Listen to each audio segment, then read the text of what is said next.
अस्सलामुअलैकुम। DNN news के साथ मैं हूँ रिमशा राजपूत। पंजाब हुकूमत की जानिब से तहसील आरिफवाला में सस्ते रमज़ान बाज़ार लगा दिए गए हैं, जहाँ पर आवाम एशिया खुर्दोनोश आम बाज़ार से कम कीमत पर मुहैया की जा रही है। मज़ीद तफसीलात जानते हैं रमज़ान बाज़ार में मौजूद हमारे नुमाइंदे मोहम्मद अरसलान से। जी अरसलान, क्या तफसीलात हैं?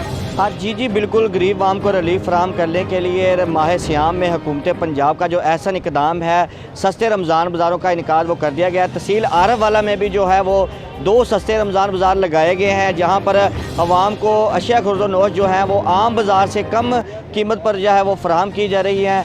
मैं आपको बताता चलूँ, मैं इस वक्त एक रमज़ान बाज़ार में मौजूद हूँ, जहाँ पर जो है वो आने वाले जो लोग हैं उनको आटा, घी, चीनी, दालें, चावल, गोश्त, सब्ज़ियाँ, फ्रूट वगैरह जो हैं वो आम बाज़ार से कम कीमत पर यहाँ पर दी जा रही हैं। मैं आपको रेट के हवाले से बताता चलूँ तो जो घी की कीमत का जो रेट है वो आम बाज़ार से यहाँ पर 200 रुपये कम है। बाज़ार में जो है वो 460 रुपये से लेकर 500 तक फ़रोख्त किया जा रहा है, और रमज़ान बाज़ार में जो है वो 260 रुपये में फ़ी किलो के हिसाब से फ़रोख्त किया जा रहा है। इसी तरह से चीनी की बात करूँ तो चीनी आम बाज़ार में जो 110 रुपये में फ़रोख्त हो रही है, और रमज़ान बाज़ार में 85 रुपये फ़ी किलो के हिसाब से फ़रोख्त की जा रही है। और सिक्योरिटी के हवाले से आपको बताता चलूँ तो किसी भी नागहानी सूरत हाल से निपटने के लिए यहाँ पर सिविल डिफेंस पंजाब पुलिस के दस्ते तैनात किए गए हैं, जो कि जिनकी मीटिंग CCTV कैमरों के साथ की जा रही है। जी बहुत शुक्रिया अरसलान तफसीलात से आगाह करने के लिए।